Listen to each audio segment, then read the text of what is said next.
also brings bizarre allegations, like the lady who went to court accusing Beyonce of practicing extreme witchcraft. Maybe one of the biggest rituals, that we'll have, besides going the other direction. I do that too. Only person iller than her is Erykah Badu. She have dudes wearing crocheted hats. They come back different. I don't even want that kind of. Keep that. You like, what kind of booty is that? 50 Cent has dropped a bombshell, revealing that Beyonce is absolutely terrified of Erykah Badu. But what's the reason behind this fear? What dark secrets does Erykah hold that could shake Beyonce to her core? Destiny's Child, in the early stages, you see, it's a group, it's a thing, and then when she blossoms out of it, it turns into something that's even crazier. Like, you don't miss the two other females being there. Erykah Badu has come forward with shocking allegations about Beyonce's rise to fame, hinting at witchcraft, dark rituals, and sinister connections. Could there be any truth to these startling claims? Maybe one of the biggest rituals, that we'll have, besides going the other direction. I do that too. Beyonce's ties to the infamous Jeffrey Epstein have also come under scrutiny. Could her success be linked to one of the most notorious criminals of our time? Accusations that Beyonce has been copying Erykah Badu's unique style and persona add another layer to this intriguing story. Is this the reason behind the alleged use of witchcraft? And finally, the most chilling question of all: are there real sacrifices behind Beyonce's immense success? Let's dive in. Erykah Badu has long been vocal about her belief in and practice of witchcraft, but it's her claims about Beyonce that have taken the internet by storm. According to Erykah, Beyonce's witchcraft is not just for show. She suggests that Beyonce's entire career is built on the dark arts. In interviews, Erykah has drawn stark contrasts between her own witchcraft practices and those she attributes to Beyonce. You see, there's a buzz circulating that when Erykah focuses her attention on a rapper and becomes romantically involved, it's as if they undergo a complete metamorphosis. Rumor has it that individuals entangled in these relationships emerge transformed, be it in their behavior, mindset, or even their appearance. What's particularly intriguing is the name she selected for her record label, Control Freak Records. This choice hints at a fascinating perspective on Badu's influence, suggesting she may possess a level of control or the ability to catalyze changes in the lives of those in her inner circle. It aligns with the rumors about her captivating charm, harboring this transformative power. These things that I feel other people are feeling, the things that I've created or that the Creator has created and is channeling through me, is felt and heard. Erykah Badu's enigmatic aura appears to extend even further, with whispers about her ability to enchant rappers with her freakiness. It's suggested that she can manipulate the dynamics in her relationships, forging a distinct and transformative bond with her chosen partners. This influence is rumored to be so potent that, metaphorically speaking, if Badu's 3 children were to form a rap group, they'd inherit coaching skills reminiscent of some of the genre's greatest. Each child, born from a relationship with a highly respected Southern MC, adds another layer to this captivating narrative. Erykah Badu's captivating allure, steeped in the mystique of Baduism, appears to be a widely acknowledged yet elusive phenomenon within the entertainment industry. This reputation is vividly illustrated through her portrayal of the character Sister in the film What Men Want. In this role, she captivates audiences as a psychic fortune teller who, while serving tea, introduces an air of mystery by adding an undisclosed secret ingredient, Poe. Even Erykah herself found similarities between herself and the character, saying, like I said, Sister is just a bigger over-the-top version of who I am, what I'm interested in, and it's coupled with what people believe. I am the persona that people believe I am and the mystique behind them. What actually is all of that? She got to be high, so all of that is kind of thrown into the pot of who Sister is. I dabble in all of the arts that are sciences that help us get closer to nature. Moreover, Compton rapper Glasses Malone has shared a fascinating incident from the BET Awards, recounting a moment in the company of Birdman, the co-founder of Cash Money Records. Upon encountering Erykah Badu's striking physical presence and being deeply impressed by her voluptuous figure, Glasses Malone felt compelled to disclose his intentions to Birdman. He expressed his desire to engage in flirtation with Badu until Birdman promptly interrupted him, saying, Nah, he grabbed me again. He's like, man, She like a witch or something, man. Following Glass's Malone's acknowledgement of Birdman's genuine interest in Erykah Badu's captivating persona and black magic image, Malone heeded Birdman's advice and opted not to pursue Badu any further. Shifting the focus, Erykah Badu's studio, affectionately named Badudio, adds another layer to her mystique. Nestled near a family home, Badudio boasts amenities like a bed, a meditation space, a sauna, and a piano. Badu herself has suggested a haunting atmosphere, stating, "I'm almost sure that it's haunted. I've written some hauntingly crazy songs on it. I'm an okay keyboard player, but when I play this one, liber us." Within the confines of Badu's Badudio, a collection of rare instruments graces the space, with rumors suggesting some possess seductive qualities. "I've been using sound instruments on my albums since 1997. There's always a bed of delta waves or zeta waves or beta waves underneath the music," she explained. One of my favorite instruments or tools I like to use are tuning forks. A prominent feature within Badu's Badudio is a substantial double-ended tuning fork, intricately tailored to integrate delta waves on one side and beta waves on the other. Delta waves, renowned as brain waves associated with deep sleep, play a crucial role in promoting restful sleep, enhancing the immune system and reducing stress. On the contrary, beta waves are linked to alertness, mental activity, memory, and overall cognitive performance. This distinctive tuning fork not only contributes to the studio's diverse collection, but also mirrors Badu's affinity for holistic elements that embrace both relaxation and mental acuity. Beautiful instrument, very low frequency, good for the lower chakra. And we find some traces of tuning forks as witchcraft. It is widely believed that tuning forks is a process used in magic. Speaking of tuning, Badu also found a way to wear one in her mouth. "I'm from Dallas, Texas, South Dallas, Texas to be exact, the home of people that actually get real gold teeth put in their mouth," she said. "I designed this grill, and it's a tuning fork controlling the frequency of the environment." In 2023, Erykah joined Tamron Hall on Hall's daytime TV show, where she gave Hall and viewers insight into the urban legend surrounding Badu's unforgettable presence. And welcome to the Badudio bedroom. I don't like a lot of things in the place, but there are a few things that I have to have. Number one, my bells. What adds even more to the Badu legend is that the singer almost immediately sold out of the incense she released back in 2020, which was allegedly made in the scent of her lady parts. However, while speaking to Hall, the singer made it clear that her superpower has nothing to do with intimacy. She stated, "My powers? I think it's indescribable. And the bedroom, that's not where you're going to find it, because my magic doesn't lie between my thighs. It lies between my ears." Badu's confident response received endless applause from the audience, who seemed rather enchanted by the 51-year-old's presence.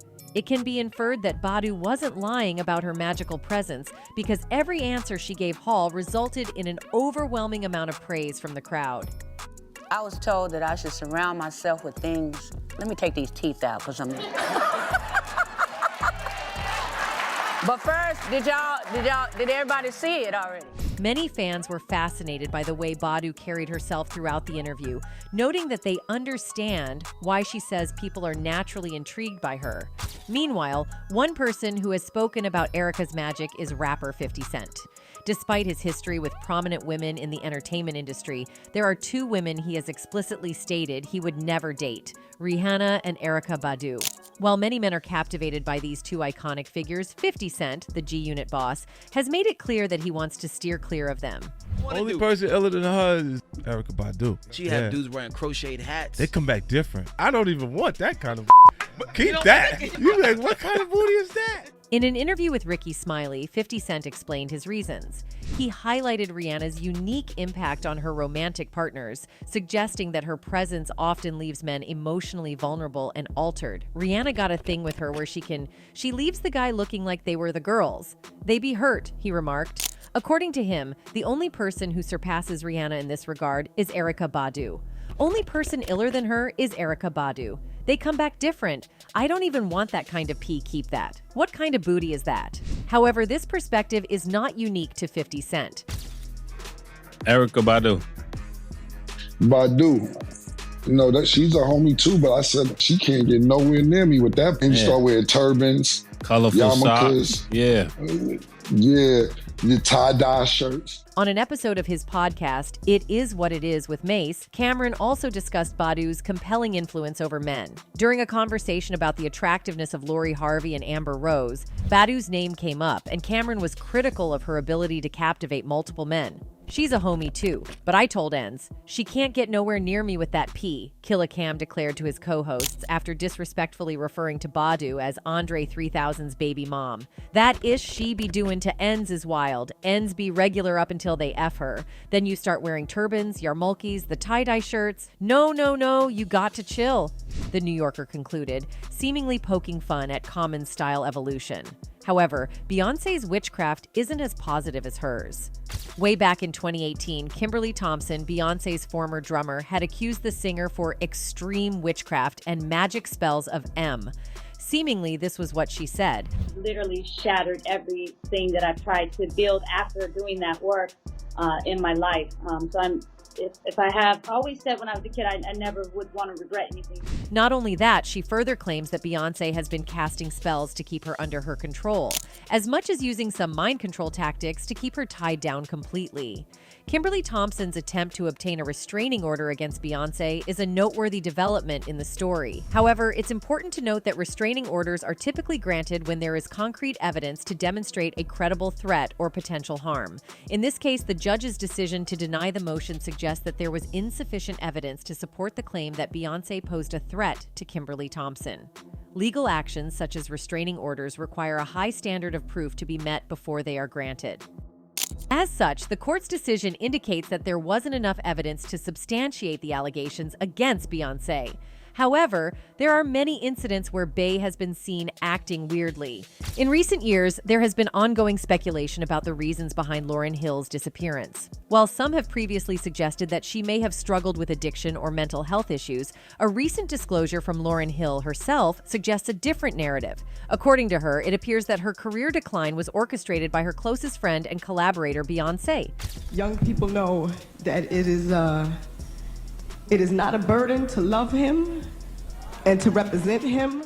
Lauryn Hill's rise to stardom was rapid, achieving milestones that continue to pose a challenge for contemporary rap artists to surpass, even 2 decades after her breakthrough. However, the perplexing aspect lies in the swift decline of her career after the release of just one album, considering her immense potential to accomplish even greater feats. I realized that until you conquer the enemy in yourself, you can't deal with anyone. Back in the past, about 15 years ago, the starlight of a 23-year-old Lauryn Hill reached its zenith as she unveiled what would ultimately stand as her defining musical legacy. Prior to this, she had soared to fame as a member of the hip-hop trio The Fugees, alongside fellow artists Wyclef Jean and Pras. Her solo album, The Miseducation of Lauryn Hill, followed, becoming a phenomenon with its multi-platinum sales and securing 5 Grammy Awards for the exceptionally talented singer-rapper. Breaking the record for the most Grammy wins of all time. Be upstanding and show your respect. It's Renaissance, Beyonce.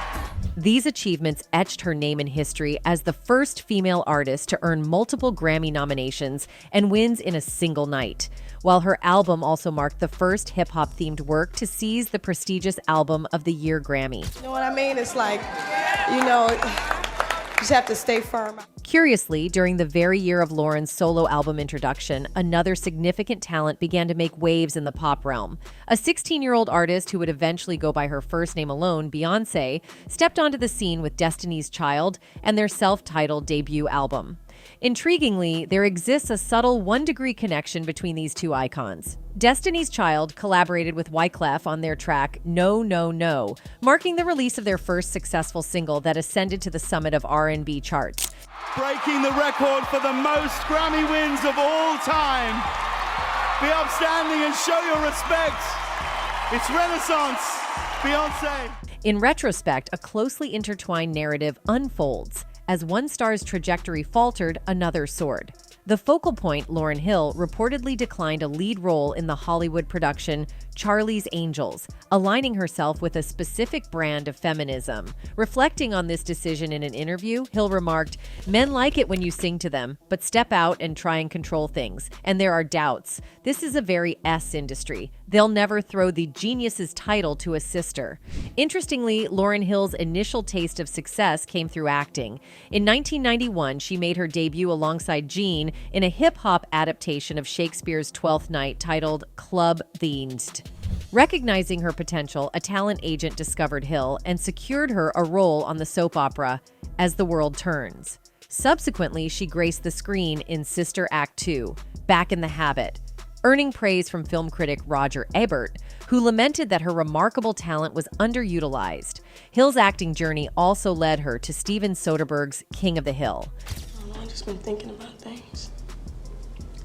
My mother thinks singing is dead end. Gradually, the weight of celebrity began to take its toll on Hill. Her days became a whirlwind of tours, film projects, and music production, with even the simple act of shopping tainted by the constant presence of paparazzi. In response, she parted ways with her managers, withdrew from the public eye, and embraced a new routine centered around Bible study sessions. These classes, held 5 days a week and led by a figure known as Brother Anthony, left a profound impact on her.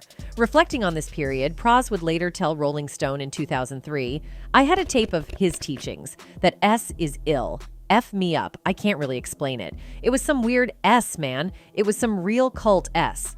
In stark contrast, the other luminary, Beyonce, and her groupmates contributed the empowering anthem Independent Women Part 1 to the film's soundtrack.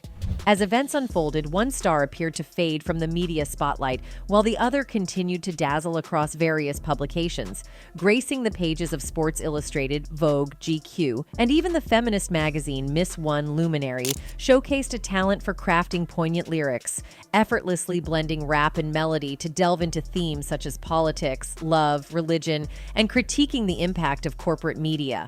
In contrast, the other leaned towards more superficial endeavors, focusing on the vibrant nightlife, projecting an aura of glamour, and embracing her financial autonomy as she navigated through heartaches and fleeting romances. I think people are so brainwashed. You get up in the morning, you click on the computer, you see all these pictures, and it's all you think of is the picture and the image that you see. Subsequently, it came to light that the song featured in Charlie's Angels had been passed on to Beyonce after she declined the film role. However, Beyonce's standing in the music industry hasn't been without its controversies. She's been associated with a willingness to trade artistic integrity for opportunities and recognition. Historically, Beyonce has been observed to readily accept offers purely for the allure of monetary gain and celebrity status. This pattern seems to have persisted in her decision to take on this particular song. At the time, Lauryn could not have anticipated that this seemingly small act would have such far-reaching consequences for the trajectory of her own career. In an interview, she said, "People need to understand that the Lauryn Hill they were exposed to in the beginning was all that was allowed in that arena at the time. I had to step away for the sake of the machine. I was being way too compromised. I felt uncomfortable having to smile in someone's face when I really didn't like them or know them well enough to like." Moreover, when Beyonce was busy selling her soul, Lauryn was busy gaining all the spiritual aura as Miseducation stands as an immaculately crafted masterpiece, brought to life through the collaborative efforts of a diverse ensemble of musicians. Its lyrics remain unrivaled expressions of both heartache and rebirth, symbolizing liberation from the constraints of society and a steadfast reliance on a higher power. In addition, the complete album Odyssey, presented by Beyonce in Lemonade in 2016, shares a comparable coherence with the unified vision of Miseducation. Beyonce, who included a cover of X Factor during her 2014 On the Run tour, has acknowledged the influence of Miseducation on her own artistic expression. Speculations resurfaced as Beyonce was known for engaging in endeavors that were profitable to her. Fans once more criticized Beyonce for what they perceived as appropriating a legendary song for her own fame. The sentiment grew that Beyonce chose to sing Lauryn's song in order to enhance her success and glamour. One of the internet users wrote, "The people who aren't getting it aren't close enough to God to understand the depth spiritual matters. Being lukewarm has been popularized, but the real ones know the real ones." Another one said, "Why are y'all expecting holiness from Beyonce in the first place? You don't reach that level of fame without giving your allegiance to the other side. The industry is evil, and you only become big as they allow you to. And they only allow it if they know you are all in with them. There is dark, dark magic involved with the music of the biggest artists. Getting upset over this one song is like reaching into a barrel of rotten apples and picking one to throw away. Anyway, when Beyonce wasn't busy sabotaging other artists' careers, she was getting herself entangled with Epstein. Corey Holcomb, in a now viral interview, claimed he saw Beyonce and Jay-Z on Epstein's infamous island. But what were they doing there? And why haven't they addressed these accusations? In the controversial interview, Holcomb didn't hold back, accusing the superstar couple of being involved in some shocking activities. His statements have sparked widespread debate and raised eyebrows across the entertainment industry. Everybody going to see Beyonce, but let me tell you something. I think it is highly offensive for people who are smart enough to really know what's happening. Holcomb's tirade began with his disdain for the public's adoration of Beyonce, questioning the morality behind her fame. He then launched into a more serious accusation involving the notorious Epstein Island. This was the first bombshell, linking Beyonce to the infamous island known for its association with Jeffrey Epstein. Holcomb didn't mince words, alleging that both Beyonce and Jay-Z were present on the island. Y'all talk all that shit about R. Kelly. Beyonce was on that island where they was kids.